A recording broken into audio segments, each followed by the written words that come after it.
I plan on buying some Jackson Holiday for sure. I've had him on my watch list. I've bid in some auctions just to kind of see, to kind of taste it a little bit. I haven't won any auctions yet, but I agree with you guys. I think that he's going to be a guy that maybe you could buy a bit of a plateau on in December, but it doesn't really seem like his prices will dip. But I feel like December is kind of my target time to buy him just because he won't be doing anything, and there'll be like maybe some hype around like the 2023 draft, right, Lefty, with like Skenes and Yep. that whoever's in that release, right?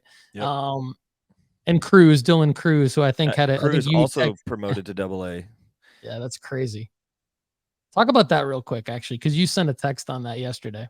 Well, yeah. So he goes in and just starts just destroying baseballs. Number 2 overall pick, Cruz to the Nationals. He's a guy that we've seen have an elite college career. And remind you guys, I've said this before, but Double A is the first next level for advanced college hitting. So if you're looking at advanced college hitting, especially like him down in the SEC, he is already playing against guys that are at the same ish level as like a high A ball. So the next level for an advanced college hitter to see what they can do is a Double A, because that's the true next professional step from advanced college hitting to Double A. And we're seeing him get that chance, and he's already looking nice. We see things on his. I mean, the last day in Single A, he went 3 for 3 with 2 home runs and 5 RBIs, and it was the 4th inning of that game. So it's just he's doing some crazy stuff. He's a crazy athletic person.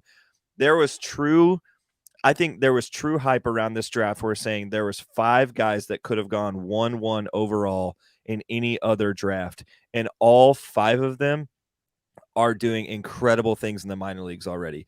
You know, we're seeing Skeens like get really nasty with a changeup that he's been working on.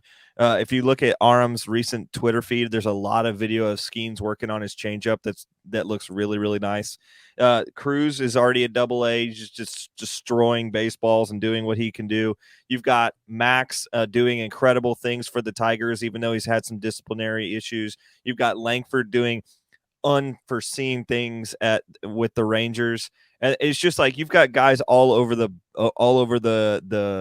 minor league system right now that are just going bananas. And I think that's super healthy for the sport. The sport has gone through a healthy transition into the pitch clock and some other things to make baseball more relevant. And now you're seeing these young guys going absolutely crazy. I mean, let's talk about Ethan Salas for a little bit. He's a 17-year-old catcher prospect that's top 5 in the league from the Padres, and he doesn't even have cards yet. And this guy is going to Double A. He just got promoted to Double A as a 17-year-old. He was the youngest guy at Single A, and now he's the youngest guy times 2 at Double A. This guy could legitimately make the majors before he turns 18 years old.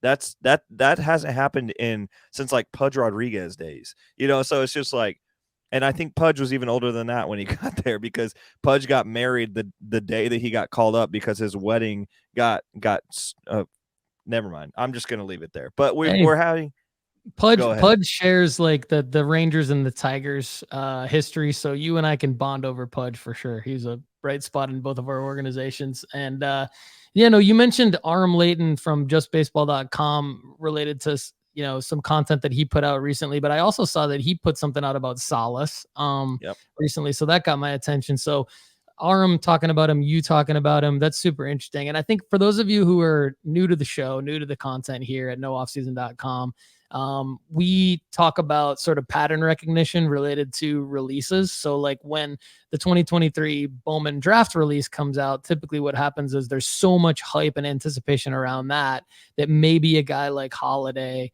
maybe a guy like like Churio and some of the other top prospects who've seen their prices rise quite a bit, maybe they dip, and if not, maybe they at least plateau. And so the pattern typically is like, yeah, prices will probably be nuts for the 2023 Bowman Draft guys that left, some of the guys that Lefty mentioned.